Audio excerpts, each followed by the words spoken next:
So yun, what's up guys? Isang mapagpalang araw sa ating mga kababayan. Magandang araw po mga idol ng masa. Yan. Sa ngayon ay medyo busy tayo dahil gawa nung panood natin ng flood control. Grabe mga kilurakot ng ating mga butihing mga district engineer saka mga butihing sino-sino. Grabe. Mahiya naman kayo sa balat nyo na hindi kayo naapektuhan ng mga flood control. Ayan. Mayaman sana ang Pilipinas. Pero okay lang. Sila lang palang yung mayaman. Tayo mga mahirap. Wala. Hindi tayo mayaman. Bukod sa mayaman sila, kinukurakot pa nila yung pera ng kaban ng bayan. Grabe. So ngayon guys, dito tayo sa ating mini libre. Update natin yung ating mga ibon. Kumusta? Kung ano nangyari. Kasi bumagyo, di ba? Grabe yung bagyo na yan. Si Naldong putik. Grabe.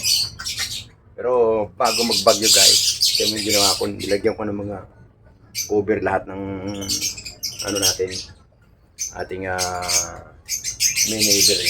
For safety lang ba? Yan. Ilagyan natin ang cover. Bumili tayo ng mga trapal. Tinapala. Kasi sobrang hangin. Grabe. Talagang lintik ang hangin. Pumapasok doon sa mga baka mamatay lahat yung ating mga African bird. Kaya kinubira natin ang ating mga trapal. Bumili tayo sa palengke. Tapos to kahapon, habang nagbabagyo, sinakot na natin itong ating yung kabilang side. Tapos ito naman ang gagawin natin. So, ito. Tapos na guys, oh. Bintana na lang. Halagyan natin ng JDC yan guys. Gawa na maganda ng pagkagawa. Inayos natin yung wiring. Tapos lagyan na natin ng double walling. Alright. So ano pang ginagawa nyo guys? Let's go. Happy tayo sa ating African bird kung ano nangyari. Tara guys. Tara na. Let's go, let's go, let's go, let's go.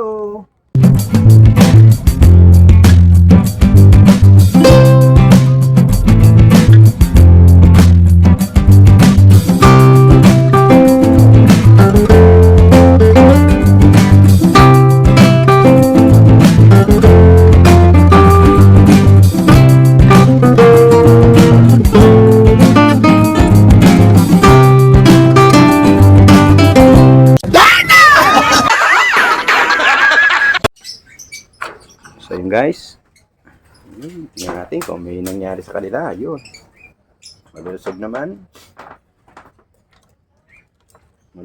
yung mga alaga natin. Ayan, yan sa baba. Wala namang salamat at walang na ano. Ito may itlog na yan, ito may itlog na. Salamat at walang na disgrasya. Yung bagyong Naldong putik. Ayan guys, salamat. Yan, wala na disgrasya. Ito may itlog na. Ito may egg na rin. Ito meron na. Ito pa-out na yung inakay niya. Malapit na natin ilagay dito sa bakanting flight cage. Tapos yung kanina guys, hinulog yung isa. Ito. Buti nakita ko. Hinulog yung kanyang inakay. Buti nakita natin. Ayan sila guys. Ayun o, hinulog yun nasa dulo yun o. Ginawa ko. Ayun isa guys. Nagtago. Ayan. Nagtago sa inyo. Ganda. Puti ulo. Tapos yung isang maliit na nasa dulo, hinulog mga idol. Hinulog kaya dali-dali natin hinulog dito sa baba o. Ngayon natin dinakot natin, lagyan natin dito sa taas. Ito may itlog na rin. Ating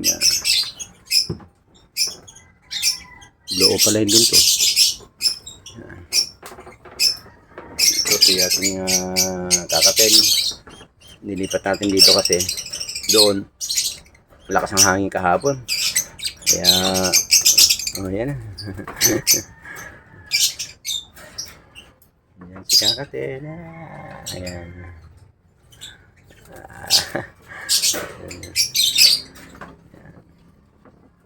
Tapos to guys, malaki na. Malaki na yung ating ano rito, pang out na yan next week. I-out na natin to. Ayan, ang laki na no. Isa lang natira no. Madungaw na siya sa butas. I-out na natin yan. Nalagyan na natin dun sa light feed sila. Tapos to sabay-sabay niyan. Pero mauuna yun yung malaki. Kasi panganay yun. Ating Kakatel. Yan. Buti wala nangyayari sa kanila. Salamat. Wala nangyayari sa ating mga alagang African bird. Walang nangyayari sa kanila naking ano. Hindi kasi nakubera natin mga idol eh.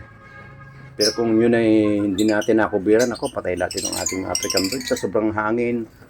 Ulan, pumapasok yung ulan dito guys, mga idol. Pumapasok. So, alam niyo mga idol, kung hindi natin nakubiran, malamang sa malamang, siguro mga kalahati siguro ang patay sa African bird natin. Kaya kahit umuulan, lakas ng ulan nung kahapon, isang araw, talagang pinaspasan ko yung pagko-cover ng ating mga mini every. Mas may dito may maya kanina rito. Ewan ko saan napunta. May dalawang maya kanina nakapasok dito, pinabayaan natin. Nakakalabas din yan. Mga ano sila guys, mga maliliksi. Salamat naman.